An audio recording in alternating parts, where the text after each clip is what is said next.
সবাইকে welcome to new blog. তো আজ সানডে মানেই ফান্ডে।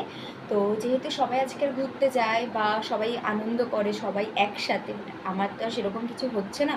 তা রেগুলার ডেজের মতন আমারও আজকে সানডেটা নর্মাল ডেজ, বাট বাড়িতে এক বান্ধবী এসেছিলো ভিডিও করে দেওয়ার জন্য। আনফর্চুনেট আজকে ভিডিও করা হলো না, জাস্ট ওয়ান রিজন, সেটা হচ্ছে এই বলদের ওয়েদার। হ্যাঁ, আমি অবশ্যই বলদই বলবো এই ওয়েদারটাকে। একসময় বৃষ্টি, একসময় রোদ, একসময় বৃষ্টি, একসময় রোদ, মানে যখনই ভিডিও করতে উঠছে আবার সেই বৃষ্টি নেমে যাচ্ছে, আবার যখন ভিডিও করে না করে চলে আসছে তখনই রোদ উঠে যাচ্ছে। মানে বুঝতে পারছেন। তবে অবশেষে ভিডিও আমাদের করা হলো না। তো আমার বান্ধবী তো বাড়ি চলেই গেছে। তা ভাবলাম কি করা যায়। তা ঘরে রয়েছে ছোলা, ঘরে রয়েছে মটর, আর আলু তো কমন একটা জিনিস। ভাবলাম কেনই না আজকে একটু আলু কাবলি করে খাওয়া যায়। তো চলো আমি তোমাদের সাথে দেখাচ্ছি অল্প অল্প জিনিস ঘরে থাকলেও কি করে আলু কাবলি খেয়ে নেওয়া যায়। তো লেটস স্টার্ট।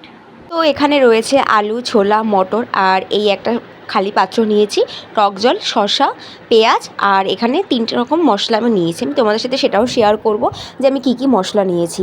তো এটা বিট নুনের প্যাকেট, এটা জিরে, আর এটা হচ্ছে শুকনো লঙ্কার গুঁড়ো। তো যে যেরকম পারবে সে সেরকম ঝালটা ইউজ করবে। তো এখানে আমি এক এক করে এখন সব কিছু দিয়ে দেবো, যা যা তোমাদেরকে আমি দেখিয়েছিলাম। তো এখানে প্রথমে আলু আমি পিস পিস করে কেটে নিয়েছি আলু কাবলির মতন।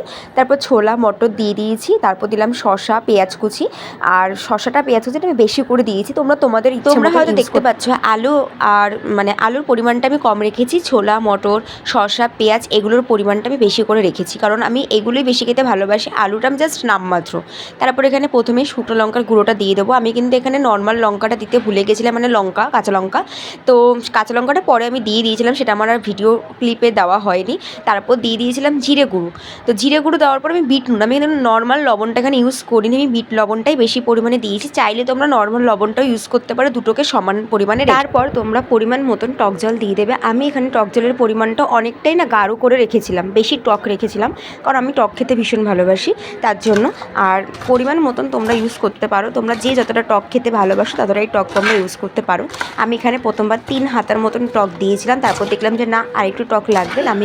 তারপর আমি এখানে আরেকবার টক দিয়ে দিয়েছিলাম। দেখতেই পাচ্ছ দেখতে কতটা লোভনীয় লাগছে। তারপর বলো তোমরা কে কে টক মানে এত পরিমাণে টক খেতে ভালোবাসো। আমি তো ভীষণ টক খেতে ভালোবাসি, আগেই বললাম। আর আলু কাবলি কার কার পছন্দ করো সেটাও কিন্তু কমেন্ট করতে ভুলো না।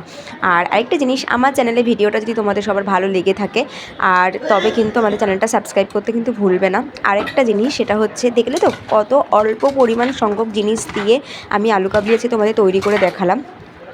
বিভিন্ন রকমের মশলা অনেকে ইউজ করে, আমার কাছে কিন্তু সেরকম মশলা ছিল না, তাই ইউজ করিনি। আজকের মতন ভিডিওটা এখানেই শেষ করছি, দেখা হচ্ছে কোনো একটা নেক্সট মিনি ব্লগে। তো সবাই ভালো থেকো, সুস্থ থেকো, আর চ্যানেলটা সাবস্ক্রাইব করতে কিন্তু ভুলো না। টাটা।